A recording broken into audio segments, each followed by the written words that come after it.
Ninth आज हम start करेंगे आपका साइंस का चैप्टर नंबर 3। मैं हूँ आपकी मीना मैम और आज मैं आपको लाइन टू लाइन एक्सप्लेनेशन दूंगी एटम्स एंड मॉलिक्यूल्स की। ठीक है, तो ये हमारा चैप्टर 3 है। हम स्टार्ट करते हैं चैप्टर को। पहले मैं थोड़ा सबको बता दूँ कि इसमें आपको एटम्स एंड मॉलिक्यूल्स के बारे में पूरा आप पढ़ोगे, ठीक है, और समझोगे। तो मैं लाइन टू लाइन एक्सप्लेनेशन दूंगी, तो उसमें मैं आपको हर लाइन का मीनिंग बताऊंगी।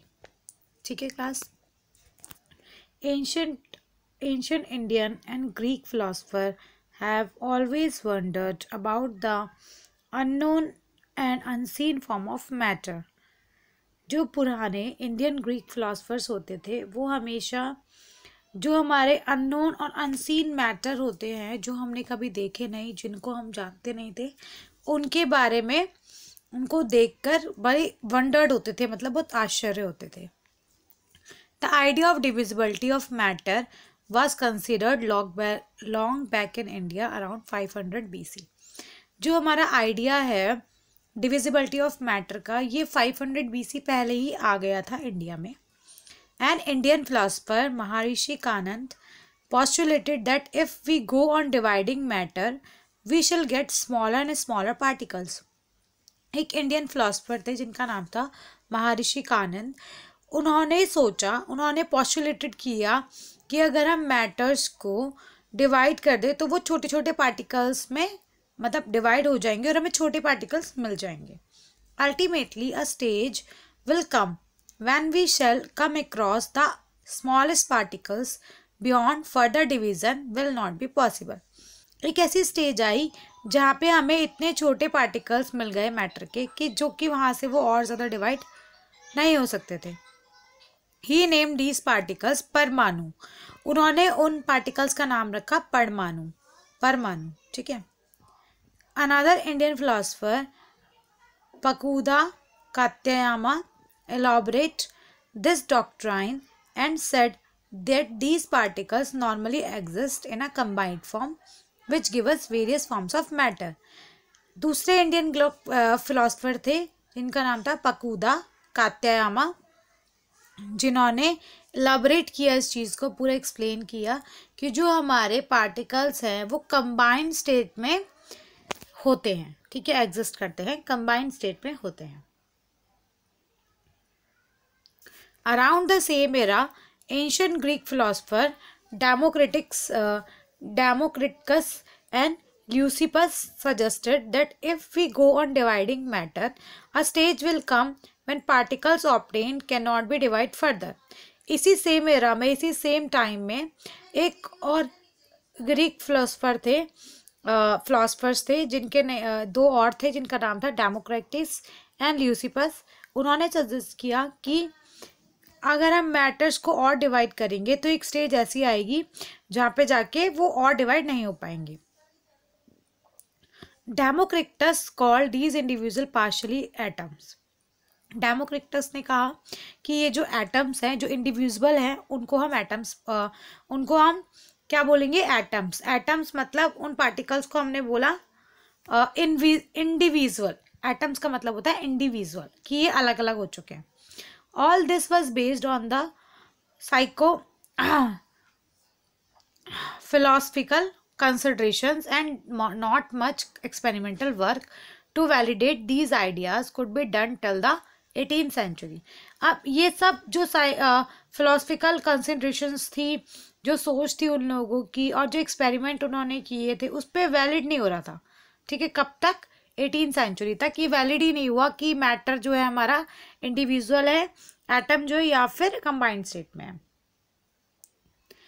Bye the end of 18th century scientist recognised the difference between elements and compounds and naturally become interested in finding out how and why elements combine and what happens when they combine.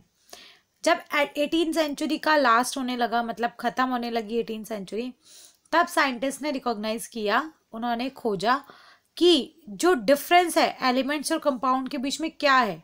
ठीक है, उनको interest आने लगा इस चीज़ को find out करने में कि एलिमेंट्स कैसे कंबाइन हुए, क्या हुआ जब वो कंबाइन हो रहे थे। ठीक है, एंटोनी एंटोनी ला एंटोनी ला लेविसियर laid the foundation of chemical science by establishing two important laws of chemical combination. अब एंटोनी ला लेवोइसर जो थे उन्होंने क्या बोला, उन्होंने बोला कि दो लॉज उन्होंने निकाले केमिकल साइंस के अंदर जो कि थे important law of chemical combination. यही जो हमारा कॉम्बिनेशन चल रहा था एलिमेंट्स और कंपाउंड्स में जो कंबाइन होकर बनता है, तो उसके ऊपर उन्होंने दो लॉ बनाए. ओके, फर्स्ट लॉ है हमारा लॉ, दो लॉ है, ठीक है. तो फर्स्ट लॉ है हमारा लॉ ऑफ कंजर्वेशन ऑफ मास, ठीक है. अब ये दो साइंटिस्ट ने इसके ऊपर एक्सपेरिमेंट किया था, एक तो वही एंटोनी ने और एक जोसेफ, दो ने इसके ऊपर एक्सपेरिमेंट्स किए थे. फर्स्ट है हमारा law of conservation of mass. Okay, तो ये कहता है is there a change in mass when a chemical change take place. वो कह रहा है जब केमिकल चेंजेस होते हैं या कोई केमिकल रिएक्शन होती है तो क्या उनके मास में भी चेंज होता है या दोनों सेम रहता है, ठीक है. उसके ऊपर इन्होंने एक्सपेरिमेंट किया, ठीक है. ये पूरा आपका एक्टिविटी है, तो ये पूरा उन्होंने इसके ऊपर एक्सपेरिमेंट किया. तो जो हमारा लॉ ऑफ कंजर्वेशन ऑफ मास है उससे हमने ये देखा कि जो हमारा मास है ना तो वो क्रिएट होता है ना ही वो डिस्ट्रॉय होता है. Law of conservation of mass states that the mass can neither be created not destroyed in a chemical reaction. तो जो उन्होंने बोला कि जो हमारा लॉ ऑफ कंजर्वेशन है वो ये कहता है कि ना तो मास क्रिएट होता है और ना ही डिस्ट्रॉय होता है, ना ही बढ़ता है और ना ही घटता है. ओके, नेक्स्ट है लॉ ऑफ कांस्टेंट प्रोपोर्शन. इसमें इन्होंने बोला है लावोसायर ने कि दूसरे साइंटिस्ट ने भी बोला along with other scientists noted that many compounds were composed of two more elements and each such compound had the same element in the same proportion irrespective of where the compound came from or who prepared it.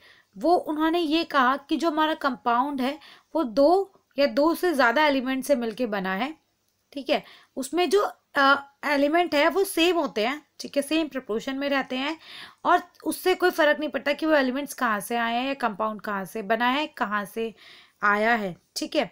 लेकिन जो आपका element रहेगा वो हमेशा same proportion में रहेगा.